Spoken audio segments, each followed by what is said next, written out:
पहुंचना है तो पांव की जरूरत होगी, और शंकर तक पहुंचना है, शिव तक पहुंचना है, शंकर से कुछ प्राप्त करना है, झोली पसार कर अपनी झोलियों में खुशियां प्राप्त करना है, तो भाव की जरूरत होती है, केवल भाव।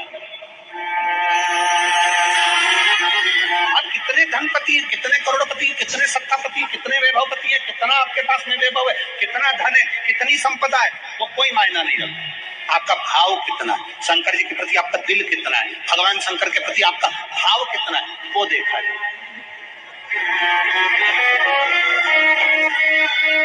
और कभी मौका लगे ना तो एक बार सीहोर कुबेरेश्वर धाम रुद्राक्ष महोत्सव में आकर देखिएगा।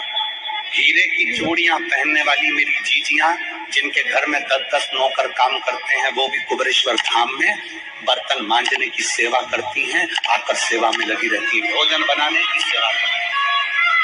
जिनके घर में 10 नौकर लगे हैं, वो कुबेरेश्वर धाम में आकर बाबा की सेवा में लगती हैं। उनसे पूछो कि तुम क्यों सेवा करती हो, उनसे पूछो कि तुम यहाँ आकर क्यों करती हो सेवा, तो वो कहती हैं हम साल में एक बार बाबा के धाम आते हैं और कुबेरेश्वर बाबा के यहाँ आकर सेवा कर कर जाते हैं। साल भर कुबेर भंडारी इतना देता है कि हमारी ये उसकी दया। शंकर भगवान ने पूछा कौन सा रूप, तो कि जो मैं बचपन में भजती, जो मैं बचपन में भजती, जिसको मैंने बचपन में दर्शन किया, छोटा सा शिवलिंग, छोटा सा, ठीक है, छोटा सा शिवलिंग का रूप शंकर भगवान रखने को तैयार, ठीक है। शिव जी ने पूछा कि मुझे उठाएगा कौन, पार्वती जी मुस्कुरा कर कहती हैं सुनो भोलेनाथ, आप अगर अपने असली स्वरूप में बैठते हो ना तो दुनिया का कोई तुम्हें तिल भर नहीं हिला सकता, पर जब तुम छोटे से शिवलिंग के स्वरूप में हो जाते हो तो कोई बच्चा भी तुम्हें गोदी में ले लेता है, क्योंकि वह आपको भोला मानता है, तो आपको भोला मानता है, वह आपको भोला समझता है, सरल सहज।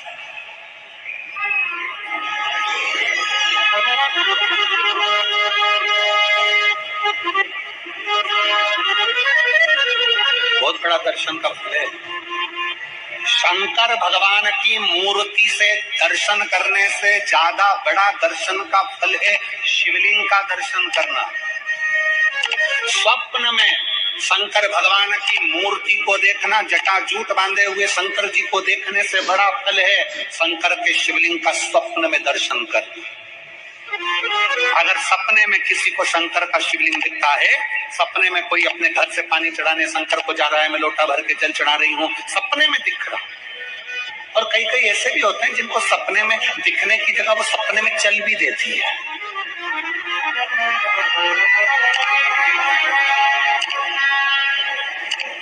महाराष्ट्र में कथा थी तो वहां एक पत्र आया था, एक भाई ने लिखा था मेरी पत्नी से मैं बहुत परेशान हो गया हूँ, उसका नाम हमें स्मरण में नहीं है, सिरपुर की कथा में वो पत्र था। तो उसने लिखा मैं अपनी पत्नी से परेशान हो गया हूँ। तो उससे हमने एकांत में बुलाकर पूछा भाई ऐसा क्या हो गया, बता तू क्या हुआ। उसका फोन नंबर था, उसको फोन लगवाया, पूछा क्यों परेशान हो गया। उसने कहा मेरी पत्नी रात को चिल्लाती है, बोल बम का नारा है बाबा एक साथ, कभी कभी सपने में बैठ कर चिल्लाती रहती है, ऐसे बैठ जाएगी और चिल्लाएगी श्री शिवाय श्री शिवाय।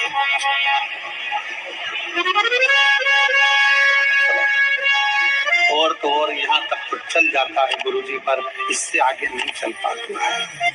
हमने पूछा इससे आगे क्या, नींद में रसोई घर में जाना चाहिए, बाजू में बोतल रख के सोती है ना पानी पीने की, वही बाटल उठ के मेरे को शंकर जी समझ के उंडेल देती है। दिक्कत नजदीक यहाँ तक भी चल जाएगा कि श्री शिवाय नमस्तुभ्यम जपे, और ये भी चल जाएगा कि बोल बम का नारा है और बाबा है, पर ये नहीं चलेगा कि वो पानी की बोतल ठंड में मेरे ऊपर डाल दे उनके लिए। हमने कहा तू कल अपनी धर्म पत्नी को लेकर आना। उसकी पत्नी आई, आंखों से उसके नीर बह रहा था, जल, आंखों से जल बह रहा था। जैसे आज गाड़ी चलाकर लेकर आने वाले जो भाई थे, अब कमल जी आपने किसको भेजा था हमें नहीं मालूम, जो गाड़ी चलाकर आज लेकर आए थे हमको लेकर, उनकी आंखों में जल भरा हुआ था। वो कह रहे थे जब पहले गुड़ियारी में कथा थी, सबसे आखिरी में बैठकर कथा सुनी थी, एक विनती करी थी बाबा से कि बाबा बस ऐसा कर देना। दूसरी कथा मैंने रायपुर के पास में जब हुई अमलेश्वर में, तब कथा के मध्य में बीच पंडाल में बीच में बैठकर सुनी थी। फिर वहां भी बाबा से एक विनती करी थी, और आज मेरे बाबा ने ऐसी कृपा कर दी कि आपके नजदीक में बैठकर गाड़ी चलाकर यहाँ तक पहुंचा।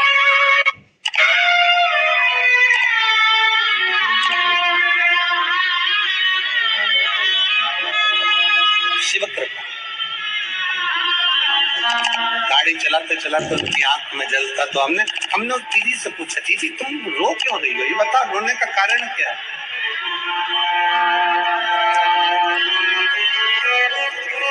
कहने लगी गुरुजी आपका इतने नजदीक से दर्शन हो गया। हमने कहा जी एक बात सुन, आज बड़ी प्रसन्नता से कहते हैं कि किसी गुरु का दर्शन जब होता है तो आंखों से नीर बहता है। भगवान से प्रार्थना करना कि एक बार उसका दर्शन हो जाए तो हमारी जिंदगी उसकी हो जाए, उसका दीदार। कितनी आतुरता थी मेरे राम जी की। पहले राम जी ने हनुमान जी से कहा जाकर कैलाश पे से शिवलिंग लेकर, रामचरितमानस में स्मरण करिए, जाओ कैलाश पर से शिवलिंग लेकर आओ, मुझे यहाँ पर पूजन करना है। राम जी ने हनुमान को शिवलिंग लेने भेज दिया। रामेश्वर धाम में राम जी इंतजार कर रहे थे, तभी हनुमान जी तो गए थे शिवलिंग लेने के लिए, और माँ जानकी ने शिवलिंग का, नानी भाई का मायरा सुना होगा, तो नानी भाई के मायरे में नरसिंह मेहता जी की जो दादी के प्राण छूटे थे वो केवल इसी बात पे छूटे थे। अगर नानी भाई का मायरा सुना होगा तो आपको मालूम होगा, नानी भाई के मायरे में जब नरसिंह मेहता भोजन करने के लिए बैठे तो नरसिंह मेहता की भाभी दुरत गौरी ने कह दिया दादी के सामने, जब दादी बोली क्यों इसकी रोटी में घी नहीं लगा, तो कहा कुल्हड़ का घी समाप्त हो गया, रसोई घर में जो बाटकी रखी थी उसका घी समाप्त हो गया। जय कुंवर भाई को चिंता लग गई, आंखों से अश्रु बहने लगे, और जय कुंवर भाई नरसिंह मेहता की दादी प्राणों को छोड़ दी कि मेरे रसोई घर का घी समाप्त हो गया, मतलब ये घर अब बर्बाद होने में देरी नहीं लगेगी, बर्बाद होने में देरी नहीं लगेगी।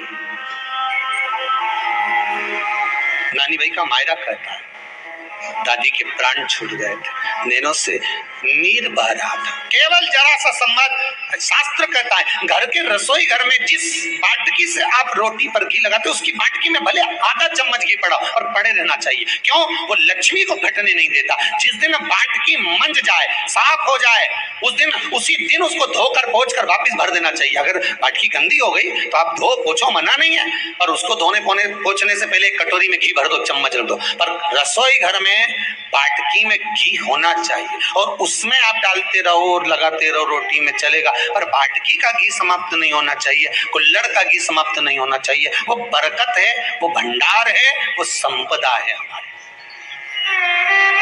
घृत वैभव देता है, घृत वैभव प्रदान करता है।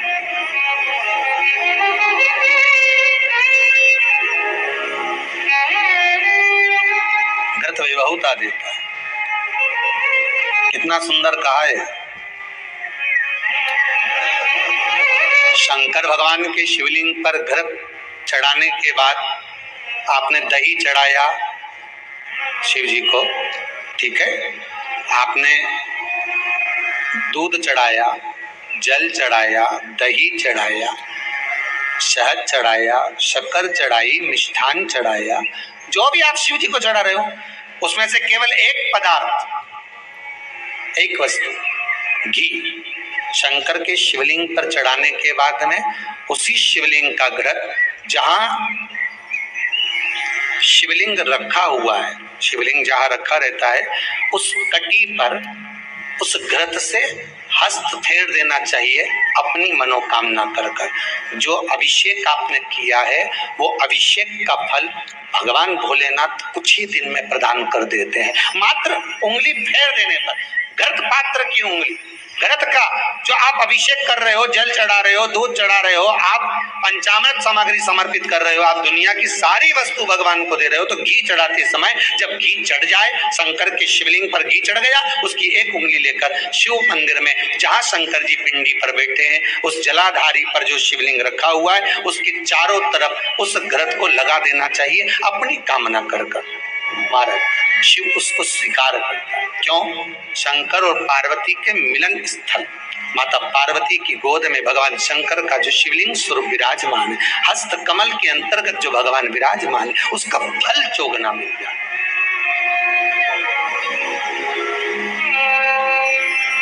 शक्तिपीठ नाम सुना है? अरे बोलो तो, जितने लोग कथा सुन रहे शक्तिपीठ नाम सुना है? शक्तिपीठ का मतलब क्या होता है? जहां पर माता सती के अंग के टुकड़े होकर गिर पड़े वो शक्तिपीठ के रूप में निर्मित हो गए। तो जितनी भी शक्तिपीठ होती है उन शक्तिपीठ में आप लड्डू चढ़ाएं, पेड़ा चढ़ाएं, वस्त्र चढ़ाएं, आभूषण चढ़ाएं, सोना चढ़ाएं, चांदी चढ़ाएं, मुद्रा चढ़ाएं, आपकी मर्जी पड़े करोड़ों रुपए चढ़ाएं, मना नहीं है। पर शक्तिपीठ का दर्शन करने जब जाएं तो कम से कम थोड़ा साथ में गाय का घृत, असली घी साथ में लेकर अवश्य जाएं। क्यों? शक्ति पीठ पर भी घी समर्पित करने से मनोकामना पूर्ण हो जाती है। आप आएंगे शक्ति पीठ का दर्शन करके और मनोकामना पूर्ण होना है। मात्र शक्ति पीठ आप चढ़ाएं, वस्तु ढेर चढ़ाएं, आप सोना चांदी अंबारियों में धन दौलत सब चढ़ाएं, पर साथ में आप चुनरी चढ़ा रहे हैं, साड़ी चढ़ा रहे हैं, घृत भी दीजिए, घृत भी प्रदान।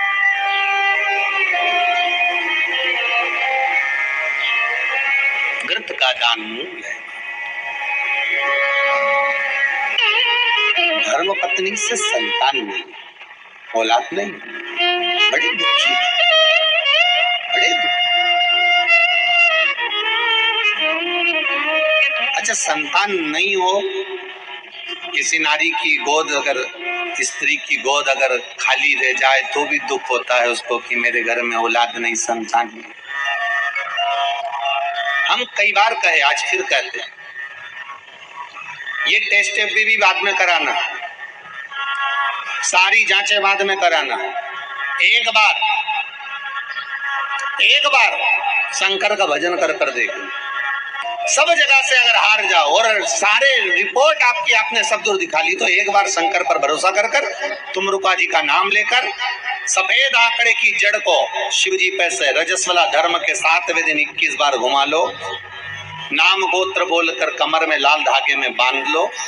पीपल के पत्ते शिव जी को चढ़ाओ, उठा कर लाओ। उस एक पत्ते को रात्रि को गाय के दूध में उकालो और उस दूध को दोनों पति पत्नी पियो।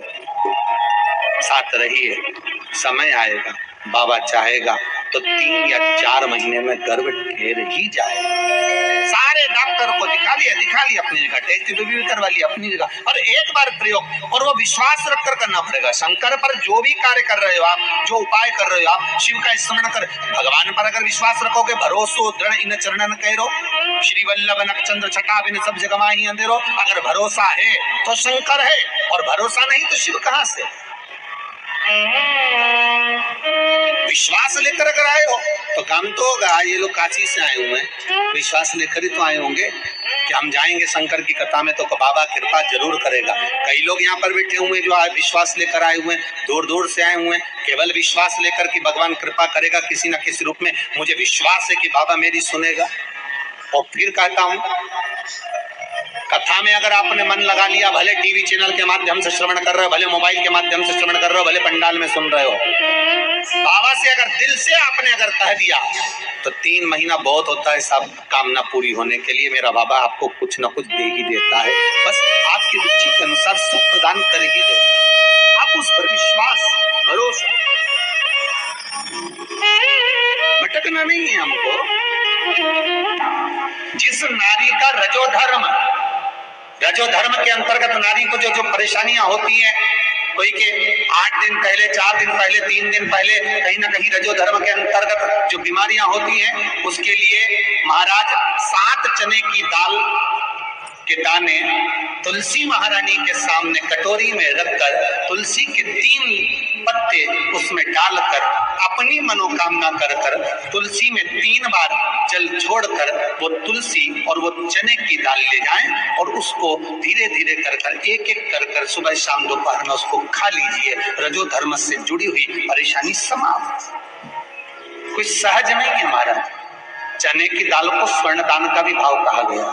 हमारे हिंदू धर्म में चने की दाल को स्वर्ण दान भी करते हैं। जो व्यक्ति स्वर्ण दान नहीं कर पाता वो चने की दाल का दान कर देता है, तो स्वर्ण दान के बराबर मान्य माना। 3 निवेदन करा, चने की दाल का व्याख्यान वर्णन फिर किया गया। मान लो कोई प्लाट है, कोई प्रॉपर्टी है, कोई जमीन है, कोई जायदाद और नहीं बिक रही, बहुत परेशान हो गए, लाखों करोड़ों रुपए तुम्हारे डूब गए और ये प्रॉपर्टी बिके, तब तुम उबरो, तो उसके लिए चने की दाल को एक रात्रि पहले रविवार के दिन घर में गला लीजिए और उसको गलाकर दूसरे दिन उसमें थोड़ा सा चंदन मिलाकर पीस लीजिए। और पीसना आपको मिक्सर में नहीं है, पीसना आपको सिलबट्टे पर, चकोटी पर जो आपके यहाँ उससे उसको पीस लीजिए। और पीसने के बाद उसमें थोड़ा सा दूध मिलाकर शिव मंदिर में जाकर शंकर भगवान के शिवलिंग का सोमवार के दिन लेपन करिए। लेपन कर कर अपनी कामना कर कर शिवलिंग पर 3 उंगलियां लगा लीजिए। अपनी कामना कर कर जो 3 उंगलियां आपने लगाई है, उंगली हटाते समय चंदन के लेपन को जो लगाया अपने चने की दाल का लेपन, स्वर्ण का लेपन, उसको हम कहते हैं स्वर्ण लेपन, उसको लेकर आ जाइए महाराज। उसको थोड़ा सा लेकर आ जाओ, एक किसी भी फूल में उसको लगाकर जो जमीन, जो प्रॉपर्टी, जो जगह बेचना है वहां पटक दीजिए महाराज। उसके ग्राहक आना चालू हो जाएंगे। चने की दाल स्वर्ण दान के बराबर। चने की दाल को सहज नहीं समझा जाता। गुरु भक्ति के लिए बहुत मूल है। माताएं कई बार पीले गुरुवार करती हैं या केले के पेड़ के नीचे पूजन करती है तो चने दाल समर्पित करती। क्यों करती? उसका भाव है स्वर्ण दान के लिए, मनवांछित फल की प्राप्ति के लिए, मनोकामना के लिए। जिस जमीन में फसल कम होती हो, जिस जमीन में प्रॉपर्टी के अंतर्गत कहीं लाभ नहीं मिल रहा हो, जो कई लोग वो जमीन की दलाली का काम करते हैं ना, जमीन बेचवाते हैं, खरीदवाते हैं और कोई लाभ ही नहीं मिल रहा, कई दिनों निकाल दिए, साल निकाल दिए, कोई लाभ नहीं हुआ, तो निवेदन है शंकर भगवान के मंदिर में शिवलिंग पर 108 चने की दाल समर्पित करो। उस 108 चने की दाल को प्रदोष के दिन शाम के समय समर्पित कर कर उस दाल को उठाकर लिया, जेब में पीले रुमाल के साथ उसको बांध कर रख लो। किसी प्रॉपर्टी का सौदा कराने जाओ, उसको आप पटक कर लेकर जाओ, आपके लाभ होना चालू, सौदे होने चालू, आपको कमीशन मिलना चालू। बद्रीनाथ में अगर 41 दाने चने की दाल के पीले कपड़े में बांधकर जो शंकर भगवान के 41 बार नाम लेकर बद्रिकाश्रम को चढ़ाता है, आज भी उसकी मनोकामना पूरी हो जाती है। इसलिए बद्री नारायण में चने की दाल चढ़ती है। क्यों चढ़ती है किसी को नहीं मालूम, पर उसका कारण यह शिव महापुराण में कि बद्रिकाश्रम में चने की दाल शंकर भगवान का नाम लेकर चढ़ाई जाती है। क्यों? क्योंकि जब जैसे दादी को स्वर्ण सीढ़ी चढ़ाते हैं, देखा स्वर्ण सीढ़ी चढ़ाते हैं तो चने की दाल बर्तन में भरते हैं, फिर उसपे सोने की सीढ़ी रखते हैं, तब वो स्वर्ण सीढ़ी चढ़ती है। उसी तरह जब हम किसी बच्चे को गोदी लेते हैं और उसको कोई दान देते हैं, अपना मकान, अपनी जायदाद जब उसके नाम लिखते हैं, तो बच्चे को जब गोदी लिया जाता है तो सामने थाली में चने की दाल भरी जाती है। नामकरण संस्कार जब बच्चे का किया जाता है तो सामने थाली में चने की दाल रखी जाती है। क्यों? चने की दाल जब हम दान करते हैं तो स्वर्ण के बराबर दान का, प्रॉपर्टी के बराबर दान का लाभ जीव को प्राप्त होता है। आज भी नारायण के मंदिर में बद्रिकाश्रम में 41 दाने चने की दाल के देने पर, आपको 41 तो गिनता नहीं इसलिए पोटली में बांध कर ले जाता है, जितने हैं दे दो, शिव का नाम समर्पित। हर हर भगवान शिव का नाम लेकर बद्रिकाश्रम में चने की दाल का दान। अच्छा, इसलिए केदारनाथ में जपा जाता है नारायण नारायण और बद्री आश्रम में जपा जाता है ओम नमः शिवाय। दोनों जगह विपरीत है। केदारनाथ जी में क्या जपना चाहिए? श्रीमन नारायण ओम नमो। कोई काम नहीं हो रहा हो, कोई सीए की पढ़ाई कर रहा है और एग्जाम में निकल ही नहीं रहा, 3-3 4-4 बार बैठ गया, पास ही नहीं हो रहा, उस बच्चे को बोल दो बस सुबह उठते से ही शिवाय नमः ओम बोलना चालू कर दे, एक ही बार में सिया पास ले। क्या कर दो, जॉब नहीं लग रहा हो जब उल्टा जब ले। श्री शिवाय नमस्तुभ्यम।